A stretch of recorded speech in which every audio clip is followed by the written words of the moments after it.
রহমানির রহিম। আসসালামু আলাইকুম। আজকে আমি আপনাদের সাথে শেয়ার করব হোমমেড মাওয়া তৈরির রেসিপি।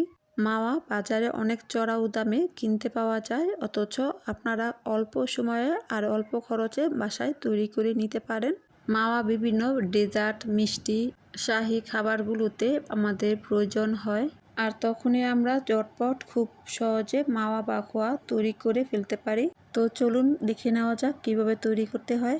মাওয়া বা খোয়া তৈরি করার জন্য প্রথমে চুলায় একটা কড়াই বসিয়ে এর মধ্যে দিয়ে দিব 1.5 টেবিল চামচ বাটার। বাটারের পরিবর্তে আপনারা ঘিও দিতে পারেন।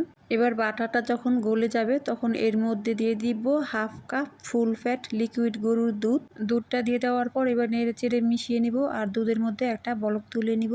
যখন দুধের মধ্যে একটা বলক চলে আসবে তখন দিয়ে দিব 1 কাপ ফুল ফ্যাট পাউডার দুধ।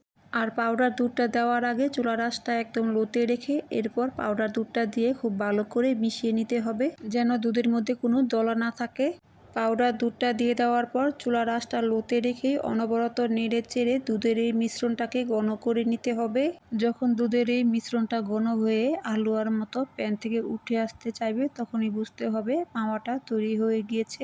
আর ঠিক তখনই মাওয়াটা চুলা থেকে নামিয়ে নিতে হবে, এর থেকে বেশি আর চুলায় রাখা যাবে না। মাওয়াটা চুলা থেকে নামিয়ে একটা প্লেটের মধ্যে নিয়ে নিয়েছি, আর যখন হাত দিয়ে ধরার মতো কিছুটা ঠান্ডা হয়ে যাবে তখন এটাকে কিছুক্ষণ মথে এরপর লম্বাটে করে একটা শেপ দিয়ে দিব।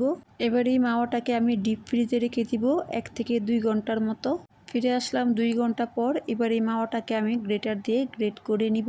আর এভাবে করে মাওয়াটা গ্রেট করে যে কোনো মিষ্টি অথবা ডেজার্টে আপনারা ব্যবহার করতে পারেন। এবার এই মাওয়াটা যে কোনো বক্সে রেখে 2 থেকে 3 মাসের মতো ডিপ ফ্রিজে সংরক্ষণ করতে পারবেন। আর যখন খুশি তখন ডিপ ফ্রিজ থেকে বের করে গ্রেটার দিয়ে গ্রেট করে নিলেই হবে।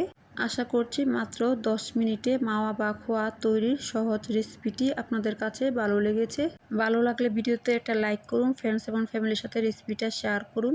আর আমার ফেসবুক পেজে নতুন হয়ে থাকলে ফেসবুক পেজটি ফলো দিয়ে ইউটিউব চ্যানেলটি সাবস্ক্রাইব করা না থাকলে সাবস্ক্রাইব করে পাশে থাকবেন। তো আজকের মতো এতটুকুই। সবাই ভালো থাকবেন। আল্লাহ হাফেজ।